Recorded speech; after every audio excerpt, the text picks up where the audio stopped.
2025 সালটা ছবি জঙ্গনের জন্য শুধু কাজ আর সাফল্যের বছর ছিল না, ছিল সম্পর্কের নতুন শুরু, প্রতিশ্রুতির বছর। ব্যস্ততার ফাঁকে কেউ খুঁজে পেয়েছেন ভালোবাসা, কেউ দিয়েছেন দীর্ঘ সম্পর্কের পরিণতি। তো চলুন দেরি না করে এক নজরে জেনে নেওয়া যাক 2025 সালে কোন কোন তারকা খুঁজে পেয়েছেন তাদের জীবনসঙ্গী।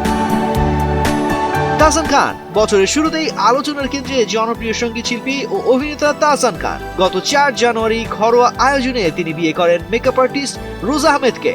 নতুন এই অধ্যায় নিয়ে ভক্তদের আগ্রহ আর আলোচনা ছিল চোখে পড়ার মতো। মেজাবিন চৌধুরী ও আদনান আল রাজীব ভালোবাসা দিবসেই সুখবর দেন অভিনেত্রী মেজাবিন চৌধুরী ও নির্মাতা আদনান আল রাজীব। 14 ফেব্রুয়ারি দীর্ঘদিনের সম্পর্কের পর তারা বিয়ের বন্ধনে আবদ্ধ হন। ছবি জঙ্গনে এই বিষয়টি পেয়েছে ব্যাপক ইতিবাচক সাড়া। শামীম হাসান সরকার 4 এপ্রিল বিয়ের পিড়িতে বসেন ছোট পর্দার জনপ্রিয় অভিনেতা শামীম হাসান সরকার।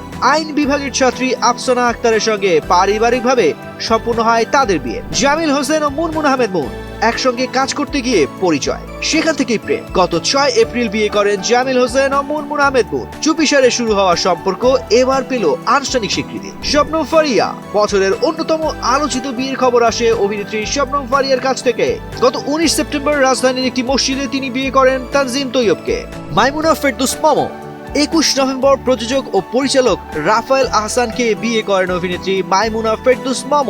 ঘনিষ্ঠজনদের উপস্থিতিতে সম্পন্ন হয় এই আয়োজন। অমিতাভ রেজা চৌধুরী বছরের শেষ দিকে আবারও বিয়ের খবর দেন নির্মাতা অমিতাভ রেজা চৌধুরী। 14 নভেম্বর নিউ ইয়র্কে মুশফিকা মাসুদকে বিয়ে করেন তিনি। এটি তার তৃতীয় বিয়ে। বাঁধন সরকার পূজা ও মিজানুর রহমান আরিয়ান নভেম্বরের শেষে বিয়ে করেন সঙ্গীত শিল্পী বাঁধন সরকার পূজা।